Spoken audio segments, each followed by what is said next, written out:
గుర్తింపు సంఘంగా ఏఐటీసీ గెలిచిన నాటి నుండి నేటి వరకు కూడా కార్మికుల పెండింగ్ ఉన్న సమస్యల మీద మేనేజ్మెంట్ తోటి మాట్లాడుతూ కార్పొరేట్ ఏరియాలో మాట్లాడుతూ ఇక్కడ ఏరియా లెవెల్లో మాట్లాడుతూ పనులు చేస్తున్నటువంటి సంఘాన్ని మొన్న ఒక సంఘం నాయకుడు హెచ్ఎంఎస్ నాయకుడు ఈరోజు సింగరేణిలో మందుల కొరత బాగా ఉన్నది. మందుల కొరత మీద కూడా మొన్న ఇక్కడ ఆర్జీవన్లో హాస్పిటల్లో మెమోరాండం ఇవ్వడం జరిగింది, లెటర్ పెట్టడం జరిగింది. సైంటిఫిక్ మాట్లాడుతూ ఉన్నాము. మందుల కొరత ఉన్నది, కార్మికులు ఇబ్బంది పడుతూ ఉన్నారు.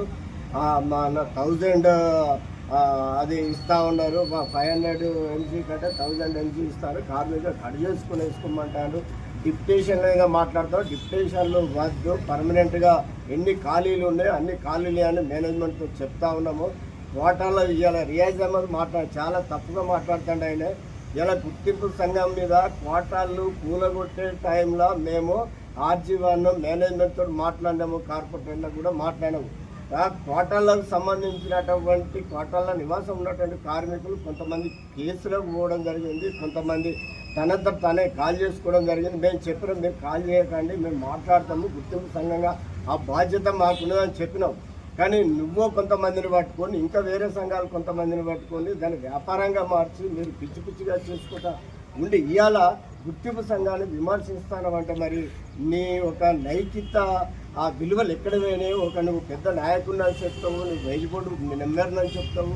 మరి ఈ విధంగా నిన్న మా సీతారామయ్య గారు మా అధ్యక్షుల వారు ఏమని మాట్లాడారు? సింగరేణి యాజమాన్యము ఇలా పొలిటికల్ ఇన్వాల్యూ ఎక్కువ అయింది, కార్మిక సంఘాలను కించపరుస్తూ ఉన్నారు, కార్మిక సంఘాల నాయకులను అలాగే CNMD గారిని కూడా కించపరిచే విధంగా ఆ యొక్క ఇన్విటేషన్ ఉన్నది. ఇన్విటేషన్ ఈ విధంగా ఉండదు.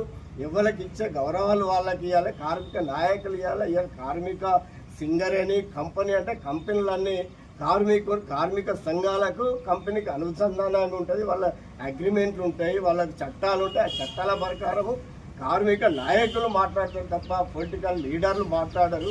ఇలాంటివి చేయొద్దు, సింగరేణి యజమాన్యం ఇంకోసారి చేయొద్దని అన్ని సంఘాలకు సంబంధించిన విషయం ఇలా సీతారామయ్య గారు ఇన్విటేషన్ మాట్లాడితే దాన్ని వర్గీకరించి దాన్ని తప్పుగా భావించి నువ్వేదో లబ్ధి పొందుదామని ఇలా ఏఐటీసీ మా అధ్యక్షుల మీద మాట్లాడాలంటే ఇది కరెక్ట్. జాగ్రత్త మేము చాలాసార్లు చెప్తా ఉన్నాము. ఇలా ఏఐటీసీ ఇంకో మాట అన్నాం. మరి గుర్తింపు సంఘంగా మేము DGM దగ్గర కానీ GM దగ్గర కానీ కూర్చొని మాట్లాడకపోతే నువ్వు ఏం మాట్లాడుతున్నావు? నీకు అసలు నాలెడ్జ్ ఉన్నదా లేదా? నువ్వు అంత పెద్ద నాయకుడిని అంటావు. DGM దగ్గర మేము కూర్చొని ఏం మాట్లాడతాము? కార్మికుల సమస్యలు